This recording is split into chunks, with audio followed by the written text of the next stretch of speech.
upcoming Thanksgiving, since we won't see you on Thanksgiving. Obviously, we're not going to have a meeting next Friday because you would be all in coma, so that wouldn't be fair, myself included. I actually have some ideas for that. Don't let me forget it. I don't know if Luci's going to talk about that, but I have one couple of comments on the Thanksgiving. So I have a couple of things. So one, sort of I have really three things. So one is the sort of new study, which I'm going to put in the chat, which I find pretty fascinating. So there, you know how there's lots of variability in the long COVID and just in general COVID responses, even if the patient has a normal immunity. So there's a study that says something fascinating, which, you know, in retrospect, something like this should have came up a long time ago.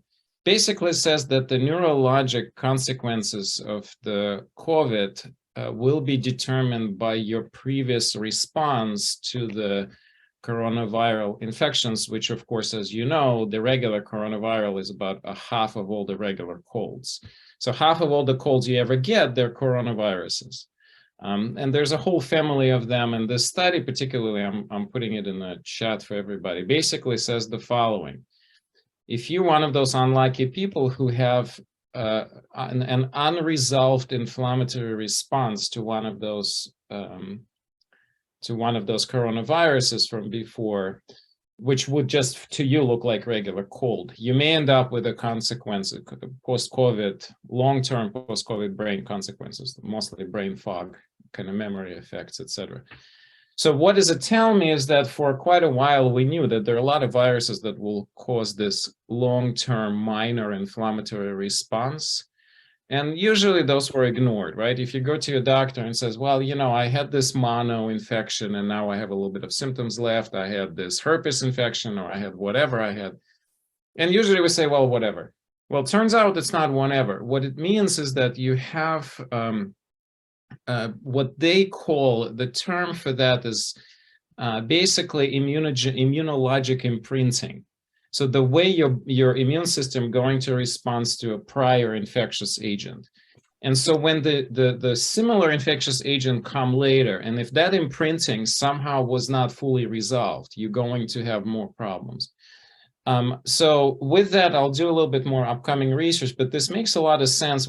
Early in the pandemic, I talked to everybody about SPM, or it's a molecules group of molecules called resolvins. So they're extracts of from particular fatty acids that help our immune system to resolve the inflammation. So you may have a totally normal inflammatory markers, but still have a minor residual aspect of inflammatory response, and you won't be able to test for that. Like there's no test, like CRP is going to be normal, everything's going to be normal.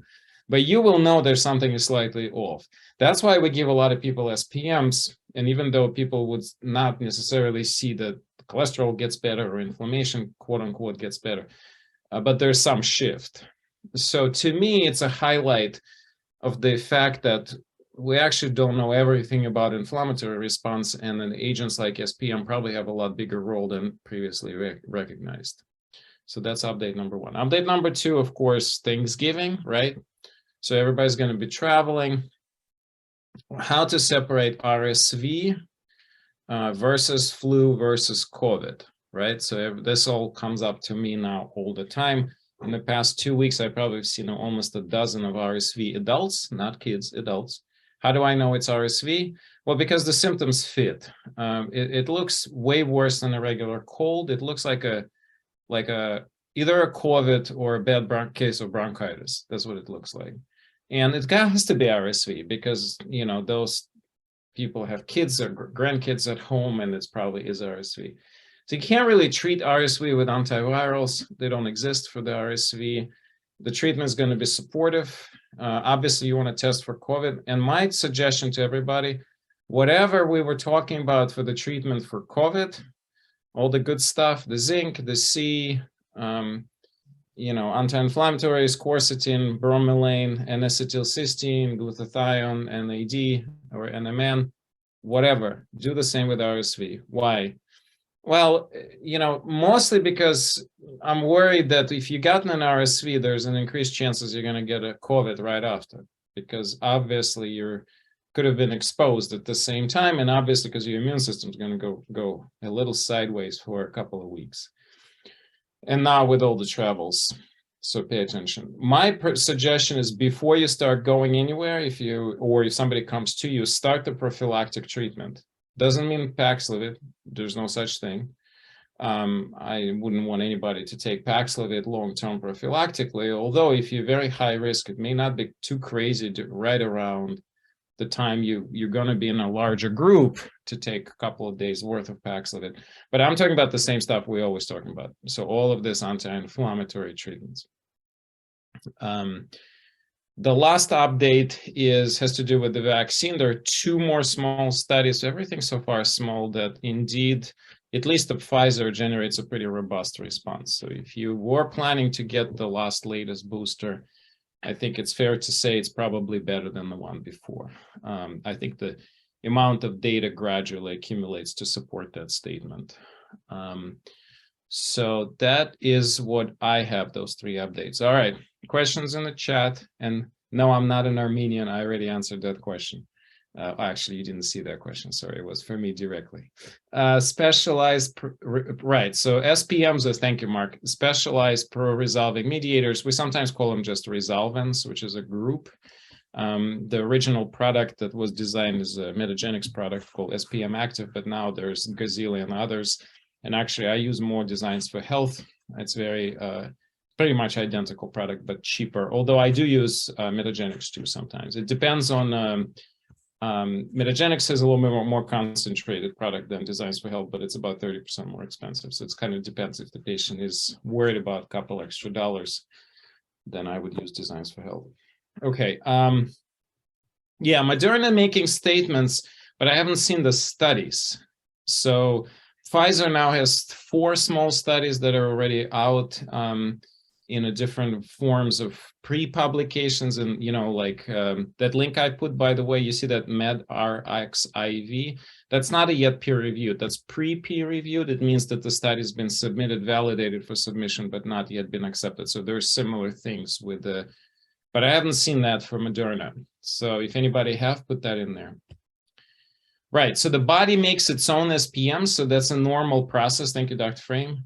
The problem is that we make very little. So it takes a lot of omega-3 to make SPM, and the conversion is very, very tiny. So the thinking here goes like this.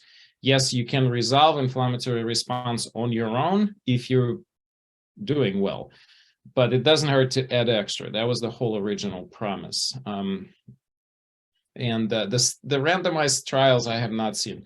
Dr. Frame, if you know of any on SPM for particular conditions, that would be good to see. So yeah, and I don't see any questions. Benitez, I think Novavax made similar claims.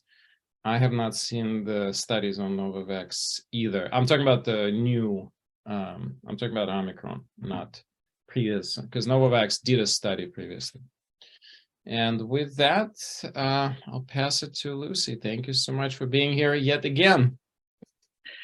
Yes, great to be here, Dr. Kogan. If you wanted to mention that Thanksgiving idea, you're totally free to do so. I'm not speaking about nutrition yet. Right. So, and I think Dr. Frame will love this one. I don't know if she knows this. So I have reviewed the study not so long ago saying that if you use rosemary in cooking of meat, you dramatically drop information of the feared TMAO. The TMAO is that molecule that increases the atherosclerosis in the arteries. And it's thought to be linked primarily to the cooked meat. And hence actually why there's a belief why animals don't really get any atherosclerosis, because they don't eat cooked meat, right? They eat raw meat. And so the idea that a lot of cardiovascular disease is not necessarily linked to the meat, it's linked to the cooked meat. Now, obviously, we're not going to chug along raw pieces of pork. That will create its own problems. So exactly, the study has been on rosemary to be used to decrease amount of ages or advanced. Dr. Frame is typing everything what I was talking about. And so it's a really good idea that when you cook, especially when you're cooking that meat, to put those inflammatory spices into the meat itself. So, the traditional cooking, for example, of any meat with rosemary. So point being, cook your turkey with rosemary. That was my Thanksgiving pearl for this year. And with that, I will shut up. Plus, beautiful. It tastes good. Right? It does taste good. Okay. I've pinned Dr. Kogan. I'm trying to, oh, here we go. Right. Hi, everyone. I'm Luci Gabel. I'm a professor at GWU School of Integrative Medicine, and I teach nutrition, and as of this coming semester, the business of medicine. And I also have a business. It's changed. It's called Tipping Point Strategist. And I work with people on becoming the best leaders they can be through working with others. So how do they relate to others, but also in relating to and taking care of themselves. So a lot of who we are starts with how we take care of ourselves, right? And then it comes out into who we are with other people. Some of you may remember me because I spoke about my book a couple times here. It's called Eat to Lead. And it just won this week. I'm very excited to say 2 Goody Business Book Awards. And one of the awards is for thinking differently in leadership, and the other one is for health and medical. So today, I'm not talking specifically about nutrition, but I'm going to be talking about something I do with many of my leadership clients. I'm going to lead you through a meditation that incorporates a few different techniques I use with these clients. And its purpose is to create a positive mindset and positive outcomes around events. So we're moving into the holidays. Sometimes holidays cause stress for a variety of reasons. Could be with, people that we're going to get together with, or just things that we have to do. So this will be good for you to practice during your meditation practice. The people I work with are highly stressed, usually overworked and overwhelmed, and seeking as much control over extenuating circumstances as possible. And as you know, we can't control what happens around us, but we can control who we are in any given situation. And we can control our mindset. And when we work on these things in advance, they come out strongly, naturally in life when we need them. So ideally, we're going to do 3 parts to this meditation. We'll at least do the first 2, and if we can get to the last one, if I have time, we will do it. The first part will be relaxation, because we know that our brain is most open to learning and creativity when we're relaxed. And then I'll lead you through a meditation where we program the brain for success. And I'll ask you to bring to mind something in the near future that you'd like to go well. With my clients, it's often a difficult meeting, a presentation, a social situation, could be a family issue, but it's generally an event in the future that you want to go well. So I invite you now to just think about what that might be for you, what you might want to work on in this practice. And if you don't have anything like that, you can just think about your day ahead today. And you can do the exercise simply for having a good day. So just to set you up, we're going to envision your event going well. And this kind of envisioning work has been around for decades. It started in sports psychology, and we found that by having an athlete play the game in their mind, seeing themselves putting the ball in the hole or the hoop or through the goalpost, feeling the feelings of strength and energy and motivation, and ultimately feeling the joy of winning at the end, improved their performance significantly. And fast forward to today, we find that this kind of pre-envisioning works for many things. I've seen it work for my clients, and it's worked for me. In fact, the last talk that I gave for the book, which I actually presented to you guys beforehand, that talk was to 500 people, and I hadn't done that before, but I used this envisioning technique for a couple weeks every day, And it worked like a charm, along with practice, of course. But it really helped me to stay calm and positive on that stage. And it works for two reasons. One is because when we see things in our imagination, it stimulates our brain as if we had done it before. And secondly, our subconscious likes to find things in life that reinforce our thinking, and it's called priming. For example, if you think about finding berries before you go out on your walk, you'll be more likely to find berries, provided you're in the area where berries are likely to grow. Obviously not in the supermarket. Oh yeah, in the supermarket, not in a plaza or something where there are a lot of cars and concrete, but obviously you prime yourself to find berries. But if you think about crazy drivers per se, and you get a little bit of into your fear factor on that before you go driving, you'll most likely see crazy drivers that day. So you might be able to see how this could really work for survival and why our brain might have been programmed to work this way. So we're going to do some priming for positive results in this meditation today. And finally, if time permits, we're going to do a loving kindness meditation at the end for the same priming reasons. When we meditate on loving kindness, it sets up our brain to feel more love and kindness throughout the day. It's a really nice way to end your meditation. So in preparation to meditate, decide in advance what event you want to envision going well. And again, if you don't have one, you'll just think about the rest of your day. Is anyone brave enough to share what event they might be envisioning in the chat? Just so I can get an idea of what I'm leading you all through.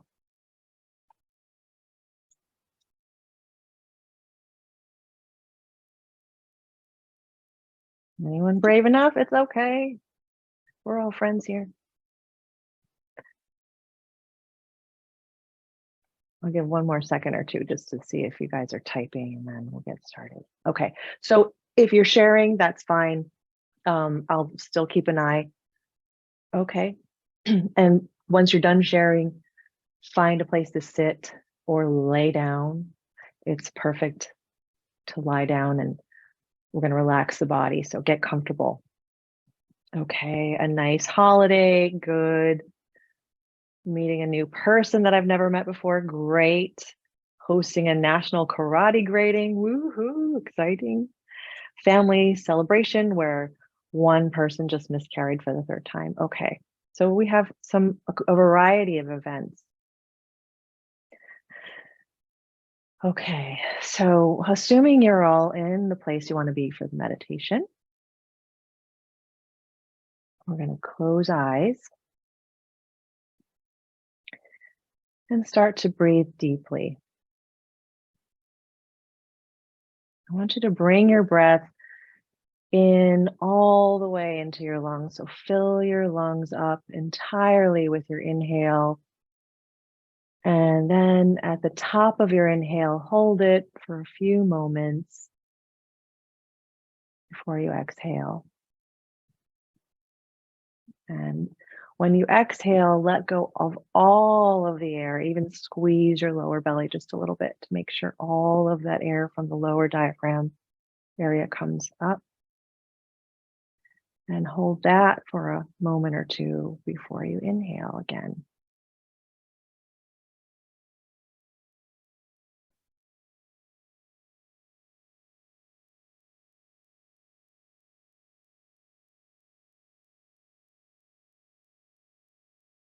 And at those hold points, when you're holding air in or air out, that's when you're envisioning all of your cells. When you're inhaling and you hold, and you're envisioning that oxygen going out to all of the cells of the body.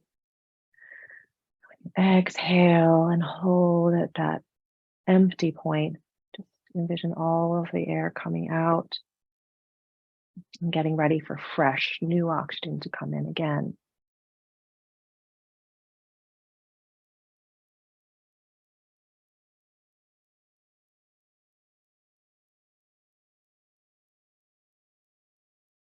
Just a few more breaths here.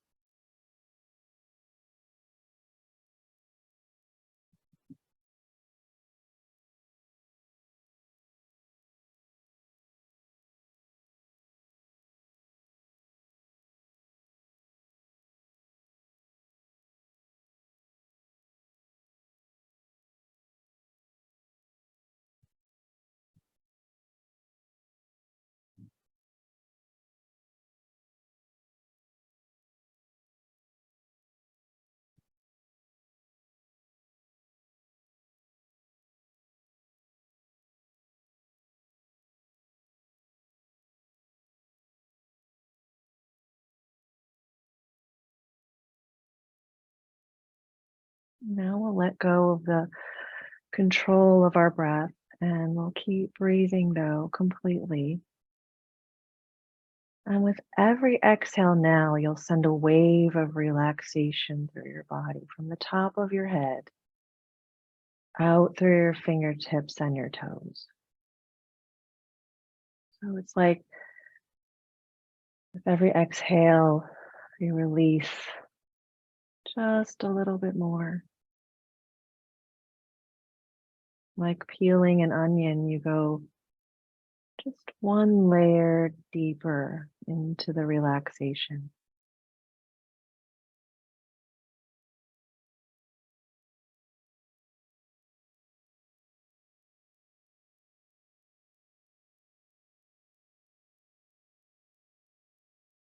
You might even just move your fingers and toes a teeny bit at the end of that exhale, as if the stress and tension were coming out through those digits.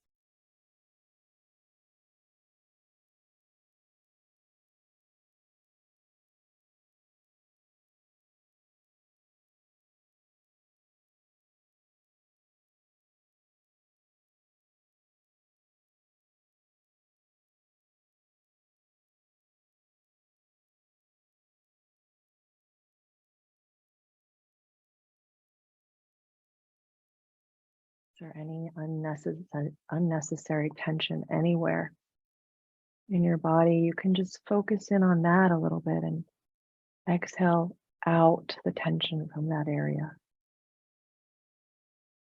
Slowly, little by little, releasing.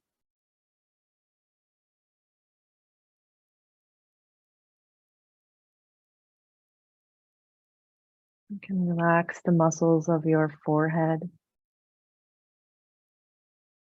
Let them go.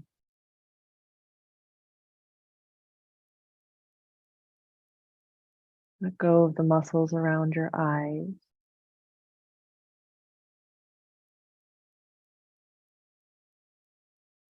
Let go of the muscles in your cheeks, your jaw,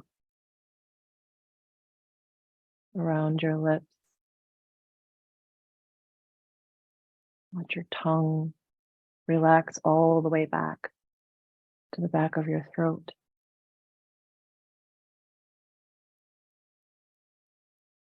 Let go of the muscles that go from your ears to your shoulders.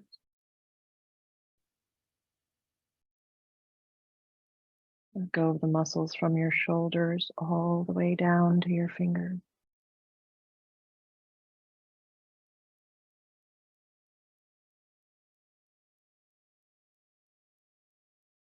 Release the muscles in your torso as much as possible.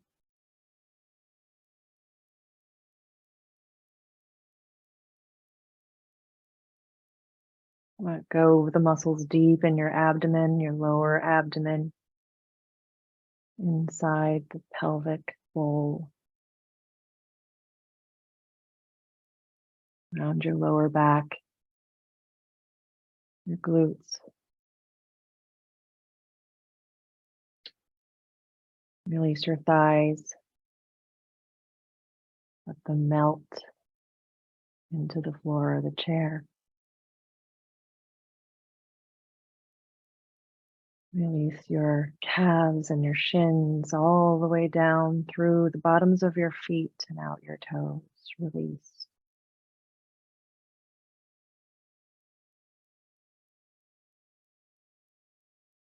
And continue your breath. Easy breath.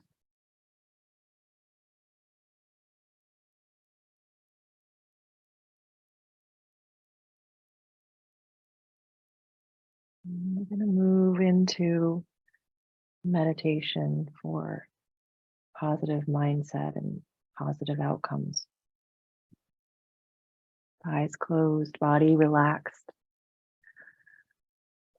You're going to take yourself to this event or just to the next part of your day.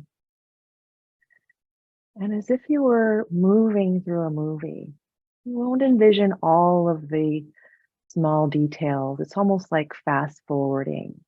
on a medium fast forward level, but you're going to see yourself going through this event. And you're going to feel the feelings that you want to feel in this event. Maybe it's calmness. Maybe it's strength. Maybe it's motivation, energy, positivity, happiness, grace,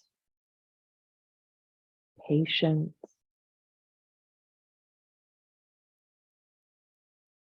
Feel the feelings and the emotions that you would ideally love to have as you walk through this event in your mind.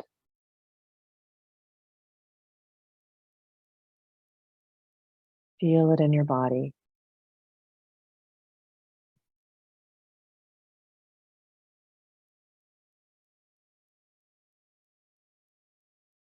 As you continue breathing,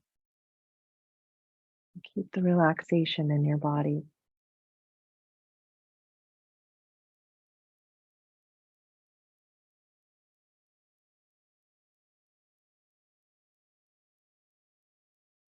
The event might go by quickly, so you might envision it a few times. You might even get a little deeper into the details and you might imagine how people around you are feeling because of who you are being. You might imagine the reactions on their face.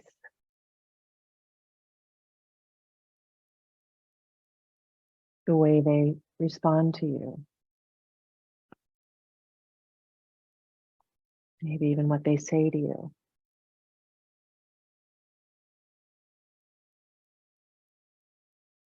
And imagine how that makes you feel when people are responding positively.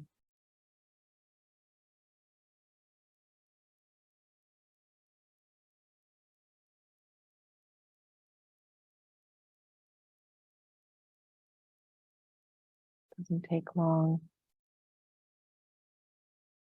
Dive in a little deeper if you can.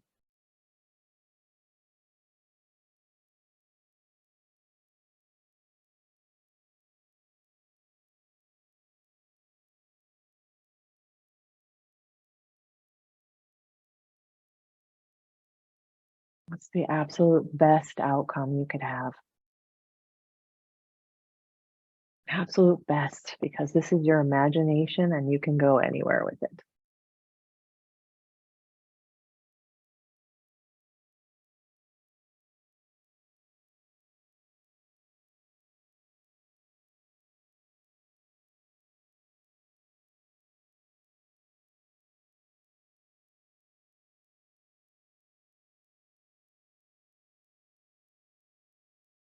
Dive a little deeper.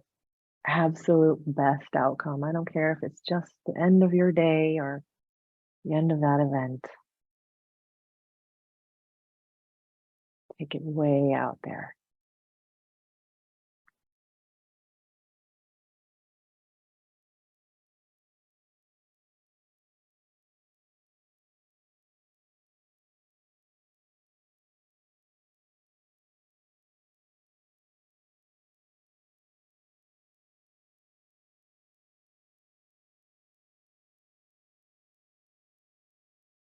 Now we're going to come back to being here in this chair. Feeling those feelings of positivity, accomplishment, maybe satisfaction, maybe calmness. Bringing all that back with you to this chair.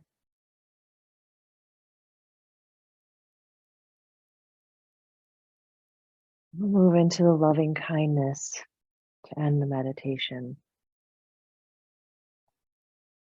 So envision someone that you love, or a person or a pet, someone or something that's easy to love. Just have them be in the forefront of your mind and envision, feel that love moving towards them. Feel how your body feels.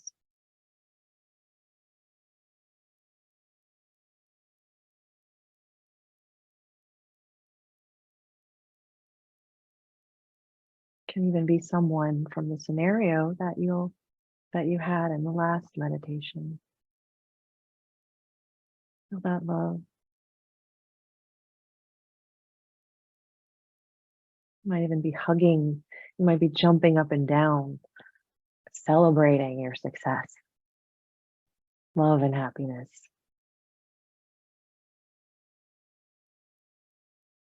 Let yourself fill right up to the top with that.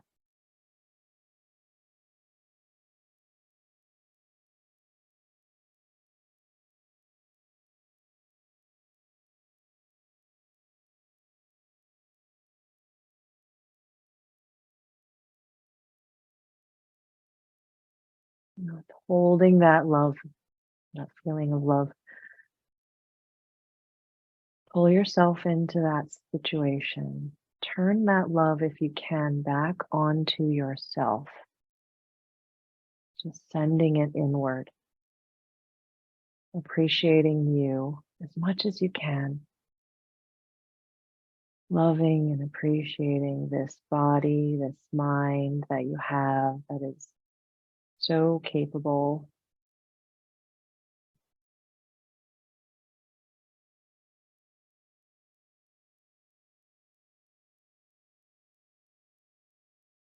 Hold that.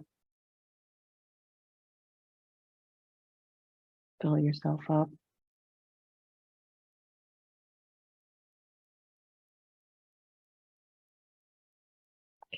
Take a few deep breaths, and with an exhale, just exhale out all that love to everyone here today.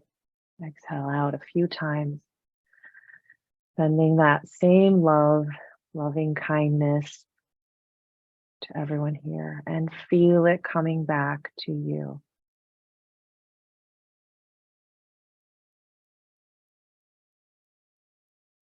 So in your mind, you say, may you always be happy. Feel that coming to you. And with the next exhale, may you always feel loved.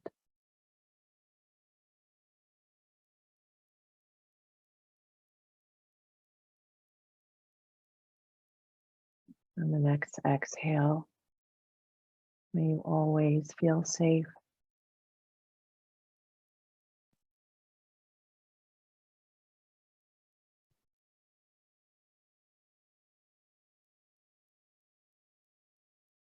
And finally, the next exhale, may you always be healthy.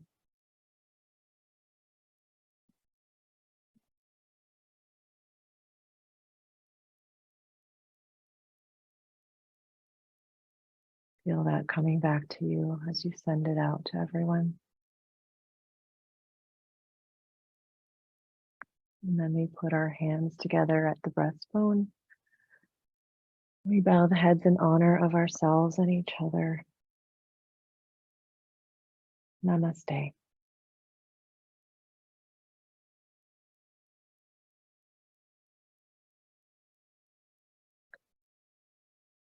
So, do we have any questions or thoughts before I hand it over to Susan?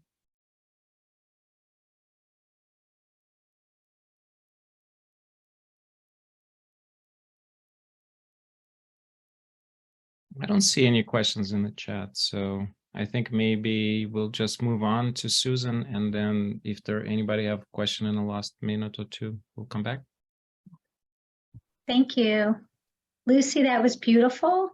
I really enjoyed that experience, and so much so, I feel it's perfectly appropriate to match the next section of this day with what you've already started. And so there are ways to use your breath and movement in your body to support your emotion and your mental rehearsal, the way you're envisioning things to happen. And very often we have thoughts about how something will happen, we meditate. But there is in the body ways that we could clear the body to receive it freely. There are ways to breathe so that we can support the emotion through breath movement that we seek to have. Okay, so as many of you likely know, pranayama is the practice of bringing energy into the body. It's only one of the practices that does that.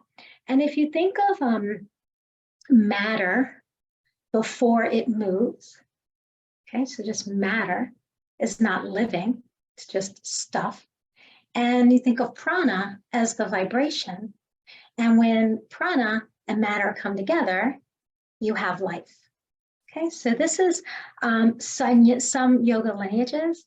This is the way we actually operate. So if we have cleared or moved or accentuated prana, we look lighter, we feel lighter, or we're more grounded.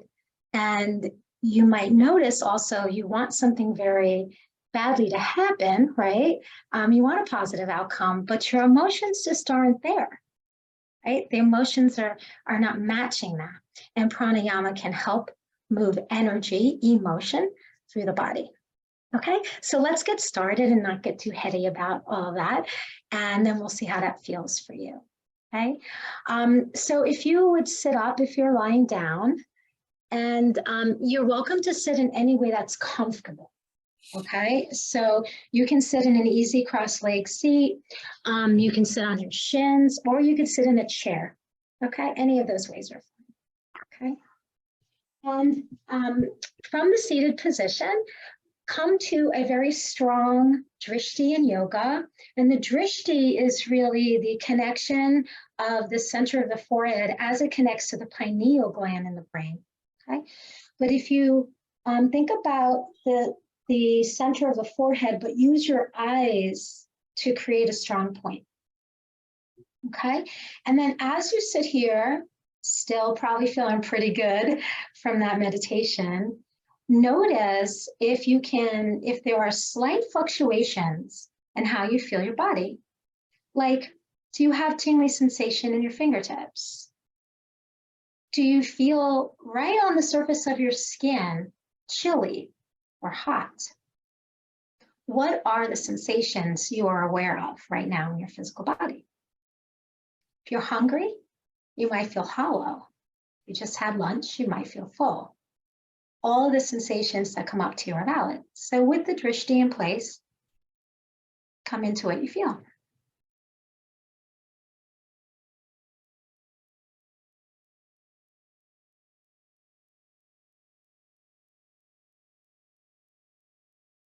Now bring your hands to your belly. And if you take your hands apart, you'll get more real estate. So touch your belly so you can feel the diaphragm do its job, right? So inhale, exhale. Make the breath big, like go for it, okay? Inhale and exhale. Inhale and exhale. Now you probably did those breaths through your nose or both your nose and your mouth. Let's try breaths just like that, just through the mouth, okay? So pretend you are sucking through a straw with your mouth and inhale. Exhale. Inhale. Exhale.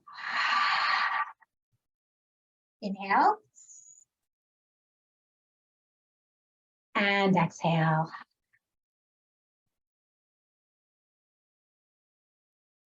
Take your arms out to the sides. And so you're extending both arms long. Turn the palms up. And if you don't have quite that much space, you could also do this with your hands on your shoulders, okay? So with your palms up, inhale, and then round your upper back, draw your navel in, round your upper back, turn the palms down, and stretch through the back. Inhale, rock forward, turn the palms up. Exhale, round back. If you're doing elbows, you could just bring the elbows forward. Inhale, rock forward, like as if you're so ready and excited for this event, right? Exhale, round back, strong through the core. Strength is always necessary in any endeavor, right? Inhale, lift your heart, expand. Exhale, inhale, exhale, inhale, exhale, inhale, exhale, and one more, inhale, and exhale. Come back to neutral. Bring your hands to your knees. Lift both arms overhead, inhale, twist to your left, exhale. Inhale, both arms overhead, exhale. Now our body, our brains remember the experience you have when you do a certain movement. All right, so if you inhale and you lift your arms overhead, it's typical of you saying hooray, right? Exhale, twist the other side. When you twist and sit down into the body, you're settling in. So maybe at the beginning of your event you're going hooray, and then exhale, I'm going to settle now and stay present, right? Inhale, exhale, inhale, exhale. By the way, this is fantastic for a nervous stomach. Inhale, exhale, inhale, exhale. Next one, inhale, and exhale, and then come back to center. Close your eyes just for a moment and notice any changes in temperature in your body. Notice your heart rate. Make a determination. Is there something necessary in your body and your emotions to align with your intention for your event that's going to happen? For me, it's a tension and excitement in my body, which is not difficult for me unless I'm nervous about the event, right? So pick something for yourself.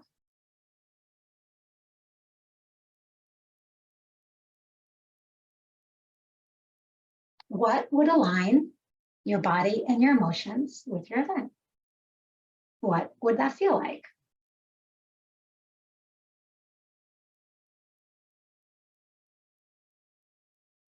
Okay, open your eyes.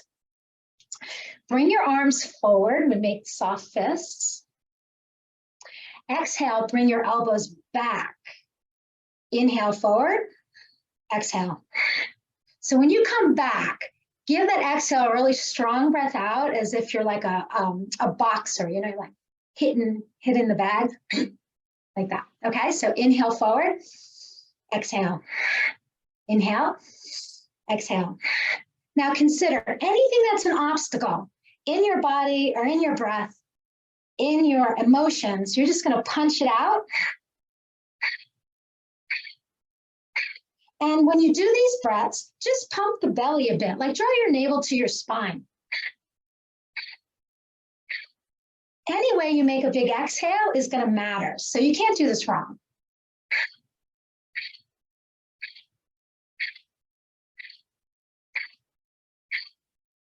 So let's say you didn't sleep the night before your event and you need a little extra energy. This is an energizing breath, very effective to bring your energy up. 3, 2, and 1. Exhale, bring your hands to your knees, and if you could do this in a chair too, just gently fold forward, keep your head above your heart, and just look down. And think about what it might feel to just be very present in your event and just neutral. You don't have to do anything with your emotions when you're there, but you can just be, like the freedom to be neutral, to be able to understand the situation and how it's going, detecting what's so. Anytime the head is at the same height as the heart, this is a natural way we read the world. What is so? When our head's above the heart, sometimes we get too heady, we think a lot, which is necessary sometimes. But when we're central here, head and heart aligned, we're bringing in all of what's available to us, and we're just right here, meaning our emotions, our heart rate, our bodies, our minds, everything.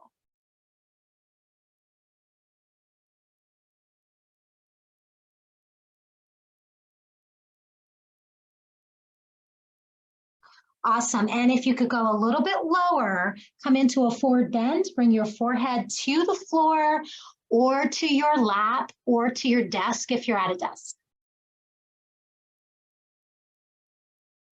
And this is the position of surrender, of calm, and of being relaxed, which of course is necessary in all situations, except maybe if you're speaking in front of 500 people, maybe you don't want to be too relaxed.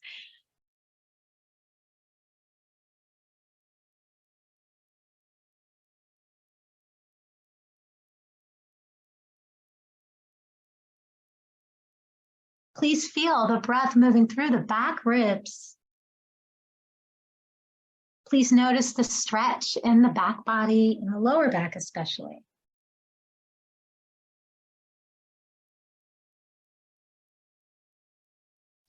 And slowly press up. Well done. If you are on the floor, you're going to come into a half straddle position. So just take your left leg in an extended position and your right sole of your foot to your inner thigh. Okay. If you're in a chair, you'll just sit with one leg crossed on top of the opposite thigh, like so. You can rest your arms down. Inhale, lift your arms high. Turn towards your extended leg if you're on the floor and fold forward. If you're on your chair, you could just fold towards your shin. We so much need our feet, our legs, and our hips to keep us walking strong. So when we pay attention to the legs, the strength of the legs, the ability for the legs to extend us from the point we're at to a new place, when we're bringing our attention to the body part called the feet, legs, and hip, we can really give this part of our body some attention to create the next step or keeping me solid and stable. And here I am, right? So it's a good way to tune into the body. And the mind knows when the legs are steady, so is the moment.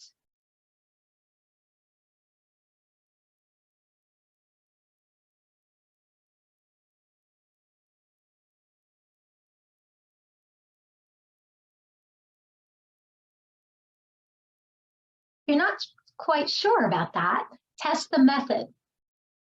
So put yourself in a stretch or a strengthening posture for your legs. And then the very next thing you do, notice how the legs are taking care of you.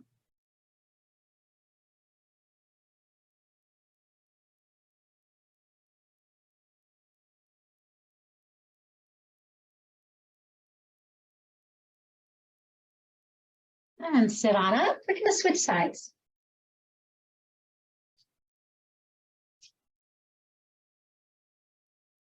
Can't do it wrong. Of course, you want to find a place where you can breathe easily and it feels warm, not like a pull, right?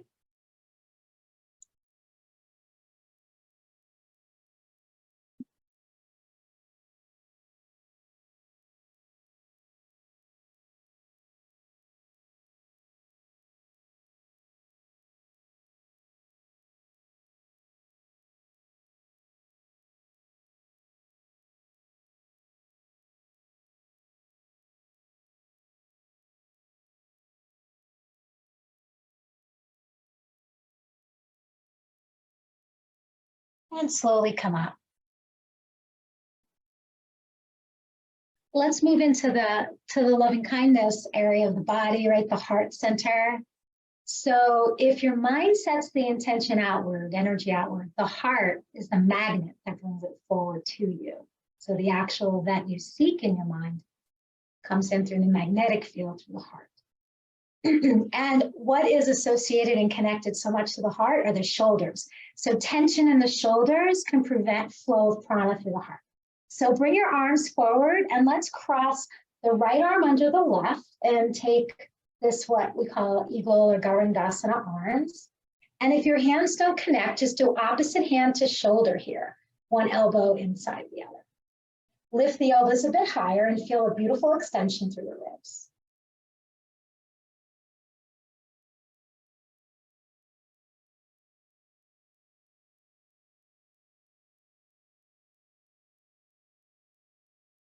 Inhale. Exhale. Feel that uplifting action of breath in the heart. Inhale.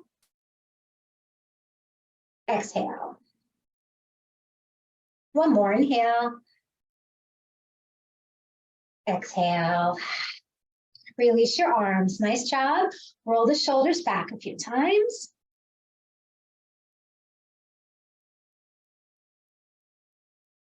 And let's switch sides. Bring the left arm under.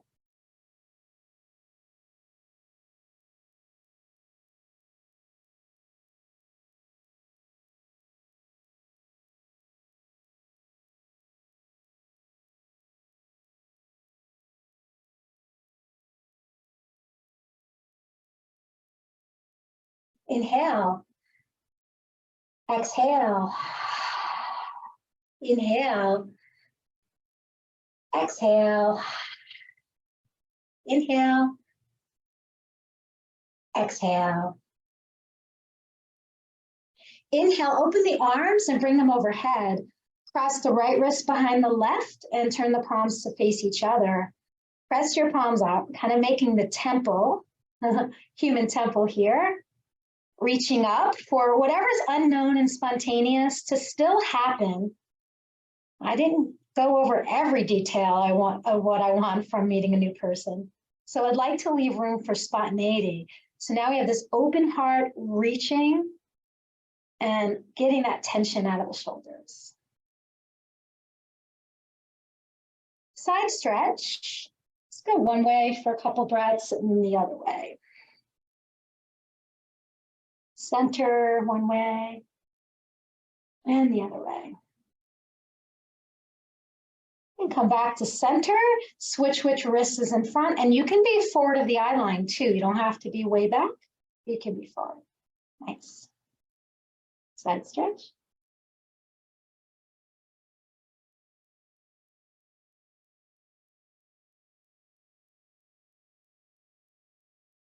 And come back to center. And release. Nice job. Bring your chin to your chest. Bring your hands behind your head. Interlace the fingers and let the elbows reach down towards the floor. Feel that sweet stretch right between your shoulder blades, right behind your heart.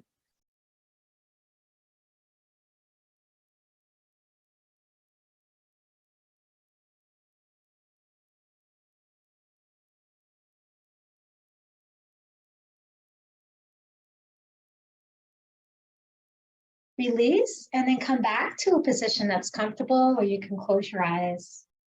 And please do scan your body to feel all that tingly sensation. Feel what is clarity in the body's language. What does it feel to be excited?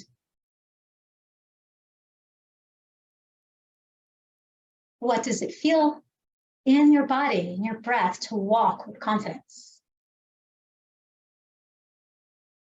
Don't just think that, actually look for how it could feel. And go to those tingly sensations, they will help you.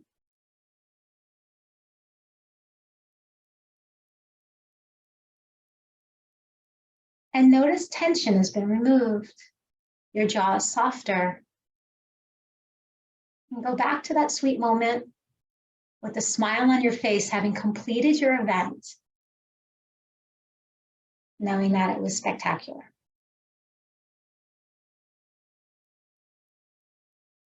How does the smile feel to you with your eyes closed?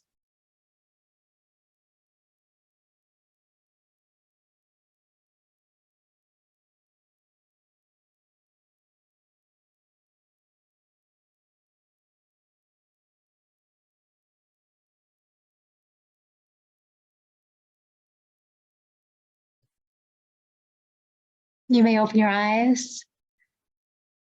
Thank you very much for your attention and for playing along. I very much appreciate you. If you'd like to check out anything that we do at Thrive, any of our programs, we'd love to see you and have you. Have a great day. Namaste. Thank you so much. Thank you, Lucy. Thank you, Susan. Everybody, we'll see you in 2 weeks. Janet, you still here? Who do we have in 2 weeks, if you're still here? Maybe she left. I know she did say she had to step away, so perhaps she has still stepped away. That's okay. But everybody have a great Thanksgiving.